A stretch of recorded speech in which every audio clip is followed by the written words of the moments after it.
ഒരു വിദ്യാർത്ഥിയുടെ അല്ലെങ്കിൽ നമ്മൾ പഠിപ്പിക്കുന്ന ഒരു വിദ്യാർത്ഥിയുടെ ഒരു പ്രശ്നത്തിന് വേണ്ടി തന്നെ കോടതിയിൽ പോയി നിൽക്കുക, സ്വന്തം ഓപ്പോസിറ്റായി നിൽക്കുന്നത് നമ്മൾ പഠിപ്പിക്കുന്ന വിദ്യാർത്ഥി തന്നെ ആയിരിക്കുക, അവർക്ക് വേണ്ടി ഇത്രയും നാട് മുഴുവൻ ചർച്ച ചെയ്യുന്ന ഒരു വാദ പരാമർശത്തിൽ അല്ലെങ്കിൽ വാദത്തിന് വേണ്ടി വാദിക്കേണ്ടി വരിക, അല്ലെങ്കിൽ അതിന് ഹാജരാകേണ്ടി വരിക, ഒരു സിസ്റ്റർക്ക് എങ്ങനെയാണ് ഈ സമയത്തെ അതിജീവിക്കാൻ കഴിയുന്നത്? എങ്ങനെയാണ് ഇതിനെ മുന്നോട്ട് കൊണ്ടുപോയത്?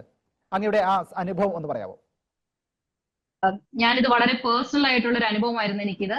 ഇവിടെ വരുന്നതിന് മുമ്പ്, ഈ കേരള ഹൈക്കോടതിയിലോട്ട് ഞാൻ ഈ ഒരു പ്രൊഫഷൻ എടുക്കുന്നതിന് മുമ്പ് ഞാനും ഒരു ടീച്ചറായിരുന്നു, ഒരു കോളേജിന്റെ ഡയറക്ടർ ആയിരുന്നു. അവിടെ നിന്നാണ് ഞാൻ ഈ പ്രൊഫഷൻ ചൂസ് ചെയ്ത് ഞാൻ ഇങ്ങോട്ട് വന്നത്.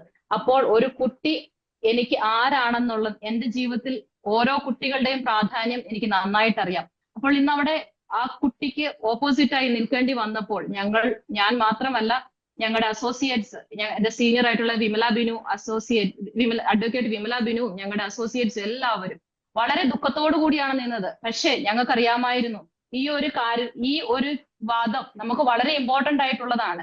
കാരണം ഇതാണ് നാളെ ചരിത്രത്തിലോട്ട് വരാൻ പോകുന്നത്. അതുപോലെ തന്നെ ഈ കുട്ടിയെ നമ്മൾ ഒരിക്കലും മാറ്റി നിർത്താൻ പ്ലാൻ ചെയ്തിട്ടില്ല, അല്ലെങ്കിൽ ഞങ്ങളുടെ ഒരു വാദത്തിലും ഈ കുട്ടി ഞങ്ങളുടേതല്ല എന്ന് ഞങ്ങൾ പറഞ്ഞിട്ടില്ല. കുട്ടിയെ തള്ളി പറയുന്നതായിട്ട് ഒരു സ്റ്റേറ്റ്മെന്റ് പോലും ഞങ്ങളുടെ ഭാഗത്തുനിന്ന് ഉണ്ടായിട്ടില്ല.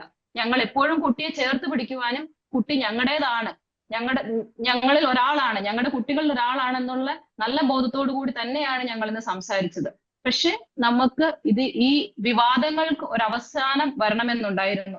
അതുപോലെ തന്നെ ഇതൊക്കെ ഒത്തിരി മീഡിയ ആഘോഷിക്കുകയും മീഡിയ ഹൈപ്പ് ചെയ്യുന്ന ഒരു വിഷയമായിരുന്നു. ഇതിനെല്ലാം ഒരു അവസാനം ഉണ്ടാകണം.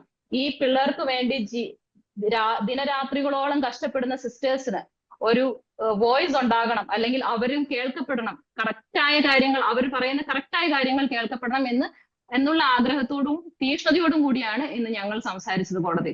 അതുകൊണ്ട് തന്നെ കുട്ടി നമ്മുടെ സ്കൂളിൽ നിന്ന് പോകുന്നത് നമുക്ക് വിഷമം ഉണ്ടെങ്കിൽ പോലും ഇന്നത്തെ കോടതി വിധി ഞങ്ങൾ വളരെ സന്തോഷത്തോടു കൂടിയും വളരെ സമാധാനപരമായ ഒരു കോടതി വിധിയായിട്ടും സ്വീകരിക്കുന്നു. ആ കുട്ടി എവിടെ പഠിക്കുവാണെങ്കിലും കുട്ടിക്ക് നല്ലത് വരട്ടെ എന്ന് ഞങ്ങൾ പ്രാർത്ഥിക്കുകയും ചെയ്യുന്നു.